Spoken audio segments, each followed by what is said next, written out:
उम्र महज 22 वर्ष, लेकिन फिल्म इंडस्ट्री के बड़े बड़े दिग्गजों को अपनी पॉकेट में रखकर चलता था ये नौयुवक।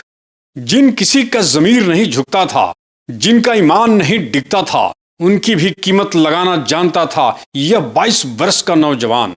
इस नौजवान का नाम था के आसिफ, पूरा नाम करीमुद्दीन आसिफ। सबके जमीर को तौलने वाला, उनकी मुंह मांगी कीमत फेंकने वाला के आसिफ। के आसिफ स्वयं ताउम्र बहुत ईमानदार, बहुत सरल और साधारण जिंदगी जिए। वे इतने ईमानदार थे कि निर्देशकों का पैसा पानी की तरह जरूर बहाते थे, लेकिन सिर्फ फिल्म के लिए।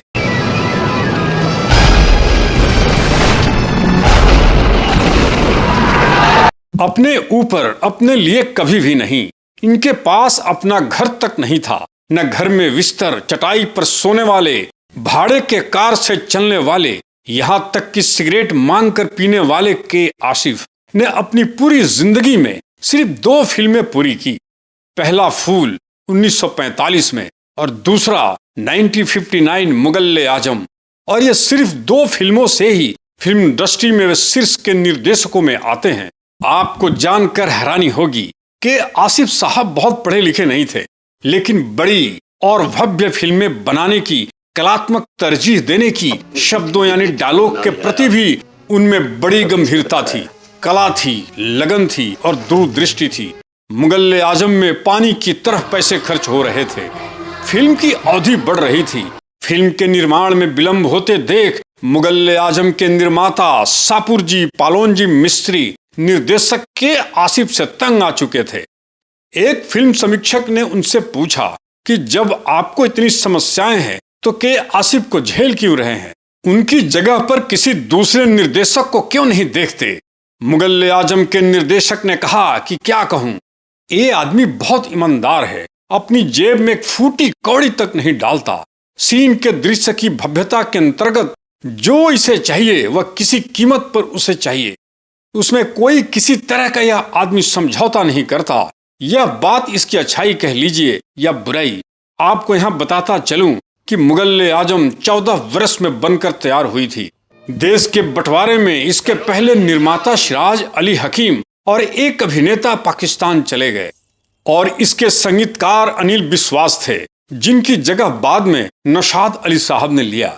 मुगल-ए-आजम के म्यूजिक डायरेक्टर नौशाद अली साहब से जब के आसिफ ने तानसेन की गायकी के जगह के लिए जिक्र किया, जो फिल्म के एक दृश्य में पार्श्व में गायकी की तान सुनाई पड़ती है, तब नौशाद साहब ने तानसेन की जगह सिर्फ बड़े गुलाम अली खां साहब के नाम का जिक्र किया और कहा कि अभी के तानसेन की आवाज तो बड़े गुलाम अली खां साहब ही हैं, लेकिन बड़े गुलाम अली खां साहब फिल्मों के लिए अपनी आवाज गायकी नहीं देंगे।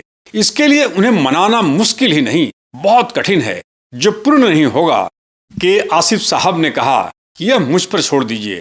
इस गाने के प्रपोजल को लेकर के आसिफ जब बड़े गुलाम अली खां से मिले तो बड़े गुलाम अली खां साहब ने तुरंत इसे अस्वीकार कर दिया। के आसिफ साहब ने बड़ी जिद की। बड़े गुलाम अली खां साहब ने सोचा कि फीस की रकम इतनी मांगी जाए कि ये वापस दोबारा यहाँ आ न सके, और बड़े गुलाम अली खां साहब ने कहा कि तुम मेरी फीस दे नहीं सकोगे। के आसिफ साहब ने कहा कि आप फीस फरमाए तो सही। बड़े गुलाम अली खां साहब ने कहा कि 25,000। यह बात सुनकर के आसिफ तनिक भी विचलित नहीं हुए, तुरंत 25,000 का चेक उनके सामने रख उनका मुंह बंद कर दिया। उस समय बहुत हुआ तो एक गाने के लिए हिंदी सिनेमा इंडस्ट्री में 400 से 500 रुपए ही मिला करते थे, और इस तरह बड़े गुलाम अली खां साहब को मुगल-ए-आजम के लिए गाना पड़ा, जो सलीम और अनारकली के एक सीन में पार्श्व में उनकी राग आपको सुनाई देगा। बड़े गुलाम अली खां ने इस फिल्म के लिए 2 ज़हीन गाने गाए, शुभ दिन आयो और प्रेम जोगन बनके।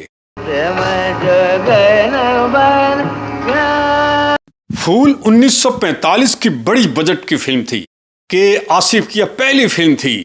उस वक्त फिल्म बॉक्स ऑफिस पर बहुत कमाल नहीं कर पाई थी, जैसा कि के आसिफ ने उम्मीद लगा रखी थी। हालांकि उस वर्ष ये फिल्म काफी चर्चित रही थी।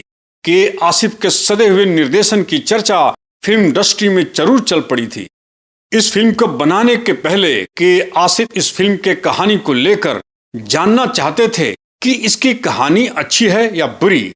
हसन मंटो अपनी एक लेख में जिक्र करते हैं कि एक बार के आसिफ इस कहानी को लेकर उनके घर आए कि बताएं कि यह कहानी कैसी है। तब हसन मंटो ने कहा, मैं सलाह देने के लिए फीस लिया करता हूँ। हसन मंटो बताते हैं कि वे उल्टे पांव लौट गए। मुझे लगा कि मेरी बात उन्हें अच्छी नहीं लगी। कुछ घंटों के बाद एक व्यक्ति एक लिफाफा लेकर आया और मैंने देखा उस लिफाफा में 100 के 5 नोट है, यानी 500। मैंने खिड़की से बाहर झांक के देखा तो रोड पर के आसिफ खड़े थे और उन्होंने चिल्लाकर कहा कि आपकी फीस मिल गई है, मैं कल आऊंगा। दूसरे दिन जब के आसिफ घर आकर कहानी सुनाई और पूछा कि कहानी कैसी लगी, तब मैंने कहा बिल्कुल बकवास। के आसिफ स्तब्ध रह गए। कुछ देर बाद वे उठे और आसिफ ने मेरे हाथ को चूमते हुए कहा कि आप बिल्कुल ठीक कह रहे हैं, मैं यही जानना चाहता था। हसन मंटो कहते हैं कि शायद वे अपनी काबिलियत को जानना और परखना चाहते थे। फूल फिल्म के निर्माता के अब्दुल्ला हैं और लेखक कमाल अमरोही हैं।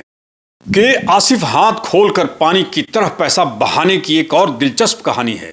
फूल फिल्म की जब म्यूजिक के बारे में सोचा जाने लगा तब के आसिफ के जहन में मास्टर गुलाम हैदर का नाम याद आया, लेकिन तब लाहौर में रह रहे गुलाम हैदर को संगीत के लिए बम्बई लाना आसान नहीं था। लोगों का कहना था कि सूफी मिजाज किस्म के गुलाम हैदर चंद पैसों के खातिर वे बम्बई तो कभी नहीं आएंगे। के आसिफ लाहौर पहुंचे और फूल के संगीत के खातिर मास्टर गुलाम हैदर के सामने 25,000 रुपए देने की पेशकश कर दी, जो उस वक्त सपने में भी इतनी बड़ी रकम कोई म्यूजिक डायरेक्टर संगीतकार सोच भी नहीं सकता था। मास्टर गुलाम हैदर इतनी बड़ी रकम के सामने अपने आप को रोक नहीं सके, बम्बई आने के लिए राजी हो गए। महज 22 बरस के आसिफ बड़ों को अपने पॉकेट में रखते थे। 1942 का वो दौर था जब नौशाद अली साहब ने खेमचंद के पास सहायक के रूप में काम किया और 60 रुपए का मेहनताना मिला था। लेकिन 1944 में फिल्म रतन के गाने हिट हुए। फिल्म इंडस्ट्री कहती है इसके बाद नौशाद अली ने भी बतौर संगीत निर्देशक अपनी फीस 25,000 कर दी थी। जबकि आसिफ फिल्म फूल के हीरोइन के लिए सुरैया के पास गए। तब उन दिनों सुरैया जो न नाबालिग थी और न ही हीरोइन की उम्र की दहलीज पर थी। सुरैया बॉम्बे टॉकीज के साथ अनुबंध में महीने 1200 रुपए के वेतन पर थी और सुरैया के अकाउंट की करता धरता सुरैया की नानी थी, जो पैसे के मामले में बहुत महत्वाकांक्षी थी। तब के आसिफ ने सुरैया के लिए उनकी नानी को 40,000 का ऑफर दे डाला, जो सिर्फ एक फिल्म के लिए ही यह बहुत बड़ी रकम थी। फिल्म फूल के सेट की कहानी के अनुसार एक झूमर मजहर खान को तोड़ना था। यह झूमर फ्रांस का था और इसे नीलामी में किसी ने 1.5 लाख की बोली लगाकर इसे खरीदा था। जब झूमर के मालिक को पता चला कि शूटिंग में झूमर तोड़ा जाएगा, तब झूमर के मालिक ने नोटिस थमाते हुए के आसिफ को चेतावनी दे दी थी कि उन्हें तोड़ने की एवज में 5 लाख की रकम चुकानी होगी। के आसिफ ने इसके लिए 5 लाख रुपए चुकाए। उस जमाने में 1 लाख में फिल्म बन जाया करती थी। भाव के यथार्थ रूपी में दृश्य को जीवंत करने के लिए के आसिफ हाथ खोलकर इस तरह पैसा लुटाते थे। था तो ब्लैक एंड व्हाइट का जमाना, परंतु सेट की भव्यता, उसकी आकर्षण के प्रति के आसिफ किसी भी किस्म का समझौता नहीं करते थे। उत्तर प्रदेश के इटावा में जन्मे साधारण सा लड़का मुगल आजम के लिए लाखों खर्च कर शीश महल बनाएगा या फिर फिल्म फूल के लिए 5 लाख रुपए का झूमर तोड़ेगा और अपने लिए अपनी जेब में एक फूटी कौड़ी नहीं डालेगा। बड़ी बात यह थी कि निर्माता भी उन्हें मिले जो पैसा पानी की तरह बहाता देख उफ नहीं करते थे, क्योंकि वे भी एक कहानी के खातिर नहीं बल्कि एक महान फिल्म के निर्माण के भागीदार थे। उन्हें पता था कि पैसे कहाँ लगाए जा रहे हैं, जो आज एक दिन उनकी फिल्म इतिहास रचेगा। मुगल आजम बनाकर इतिहास रचने वाले इस महान निर्देशक का 9 मार्च 1971 को दिल का दौरा पड़ने से निधन हो गया और बॉलीवुड का इतिहास बदलने वाले इस शख्स ने हमेशा के लिए इस दुनिया को अलविदा कह दिया। उन्होंने 4 शादियां की थी, जिनमें सितारा देवी भी थीं। निगार सुल्ताना एक अभिनेत्री जिन्होंने मुगल आजम में एक प्रमुख भूमिका निभाई थी। अनार की कलियां, आजकल महल के चमन में अनार की इन कलियों पर बहार है। मुगल आजम के बाद भी इनके पास कुछ और फिल्में थीं, लेकिन वह इनसे पूरी नहीं हो सकी। उनमें एक संजीव कुमार की भी थी, जो बाद में किसी तरह बनकर रिलीज हो सकी।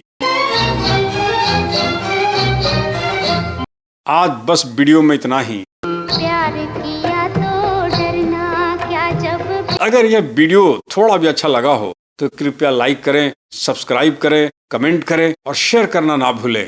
नमस्कार।